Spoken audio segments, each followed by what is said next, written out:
a sequência de uma dupla fonte. Por um lado, o meu testemunho pessoal e, por outro, sem dúvida mais importante, através de um sofisticado equipamento técnico, capaz de simultaneamente filmar e analisar, de um ângulo estritamente médico. Como é natural, estas delicadas operações não podiam efetuar-se abertamente. Isso iria contra os princípios básicos do projeto.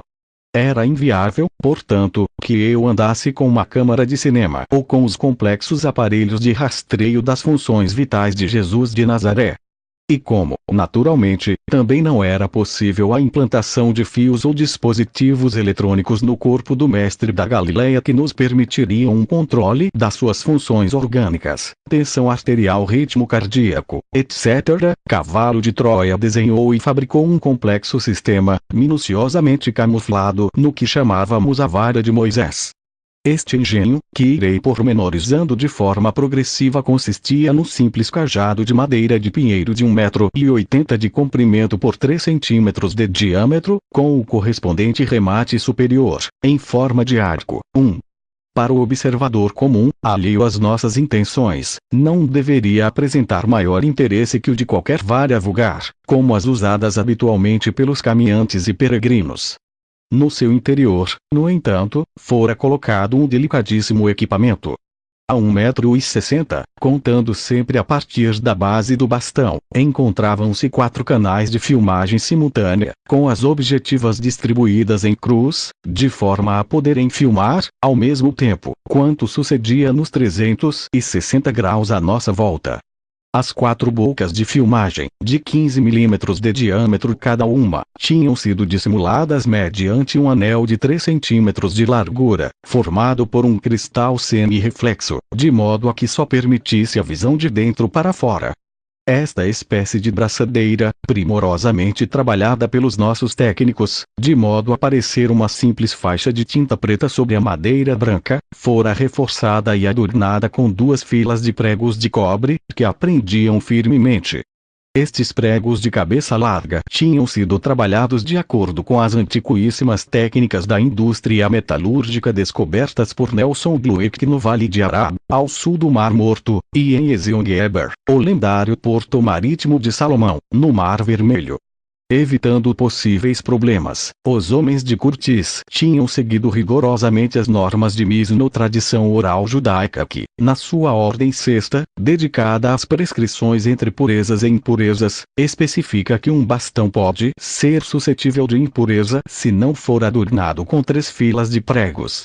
Um destes pregos, de cor esverdeada, mais intensa do que o restante, e ligeiramente separado da superfície do cajado, podia ser premido manualmente, iniciando-se, assim, de maneira automática, a filmagem simultânea. Bastava uma nova pressão para que o prego voltasse à posição inicial, interrompendo-se a gravação. O remate do cajado ou vara de Moisés, em forma de asa encurvada, fora estudado meticulosamente pelo projeto Cavalo de Troia, na base de uma das minhas missões, em que tinha de desempenhar o papel de guru ou adivinho. Estes astrólogos distinguiam-se, precisamente, pelo seu litus, uma pequena vara com uma parte curva superior enroscada ou dobrada, em forma de asa curvada ou fraca espiral, tal como tínhamos observado num baixo relevo famoso, existente no Museu de Florença, em Itália.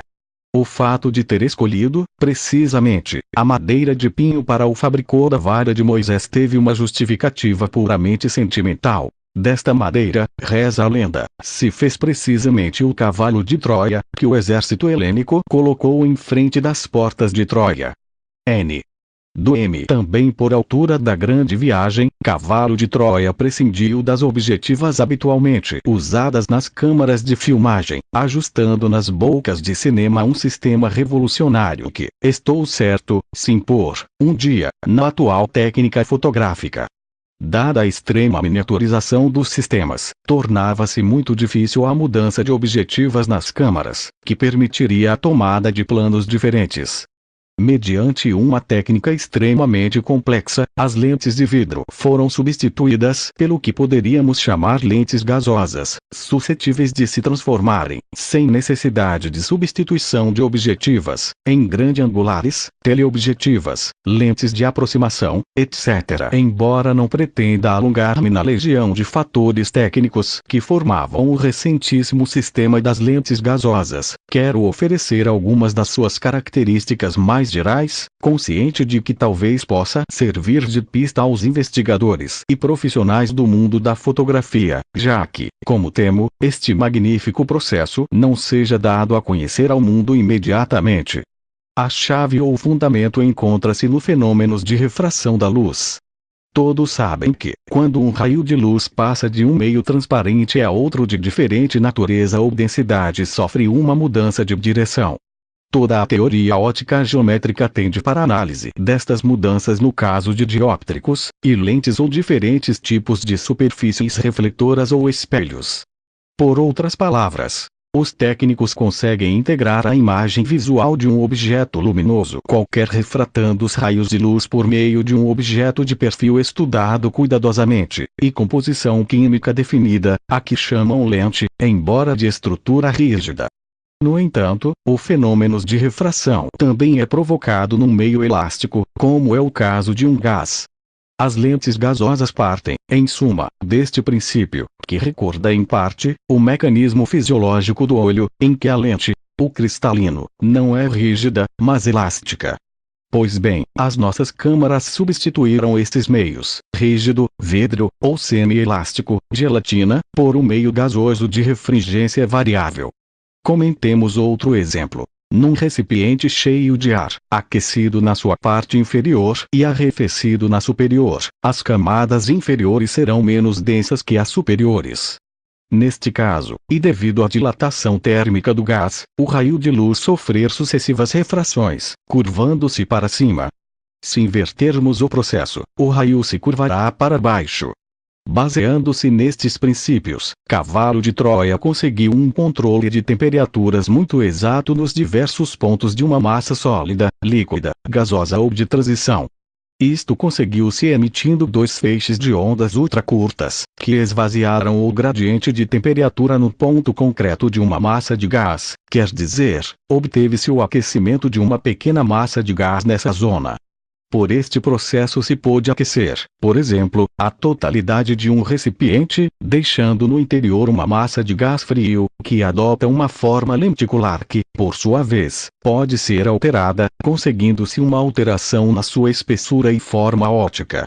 A luz que atravessa essa massa, previamente trabalhada, de gás frio seguir direções definidas, de acordo com as leis ópticas universais. Esta foi a chave para substituir, definitivamente, as lentes tradicionais de vidro pelas de natureza gasosa. Estas lentes revolucionárias são criadas no interior de um cilindro transparente de paredes muito delgadas, cheio de gás nitrogênio. Uma série de radiadores de ultrafrequência, em número de 1200, distribuídos perifericamente, aquecem à vontade e a diferentes temperaturas os diversos pontos da massa gasosa, conseguindo-se assim o que pode ir de um simples menisco lenticular de luminosidade f32 a um complexo sistema equivalente, por exemplo, a uma teleobjetiva ou uma grande angular de 180 graus. Estas câmaras não dispõem de diafragma, para que a luminosidade da ótica varie à vontade. O filme, de selênio, carregado eletrostaticamente, registra uma imagem elétrica, que substitui a imagem química. Esta película é formada por 5 lâminas transparentes sobrepostas, cuja sensitometria está calculada para outras tantas imagens de diferentes comprimentos de onda. Além de uma segunda câmara de gás Shannon, para um novo complicado tratamento óptico das imagens, criando, instantaneamente, uma espécie de prisma de reflexão. As nossas câmaras de lentes gasosas são alimentadas por um minúsculo computador nuclear, que constitui o cérebro do aparelho. Este microcomputador, munido também de memória de titânio, rege o funcionamento de todas as suas partes, programando os diversos tipos de sistemas ópticos no cilindro de gás e tendo em conta todos os fatores físicos que intervêm: intensidade e brilho de imagem, distâncias focais, distância do objeto para sua correspondente focagem, profundidade do campo, filtragem cromática, ângulo do campo visual, etc. N. Do M. É possível que muitas pessoas se perguntem como se pode conseguir um microcomputador nuclear de dimensões tão reduzidas, que seja possível meter dentro de uma vara de pinheiro de 30 mm de diâmetro. Embora não esteja autorizado a descrevê-las inteiramente, tentarei esboçar algumas das suas características essenciais. Em geral, os dispositivos amplificadores de voltagem ou de intensidade dos computadores atuais estão baseados nas propriedades da emissão catódica no vácuo, controlada por um elétron auxiliar, ou nas características do estado sólido, como no caso dos diodos e transistores de germânio e de silício.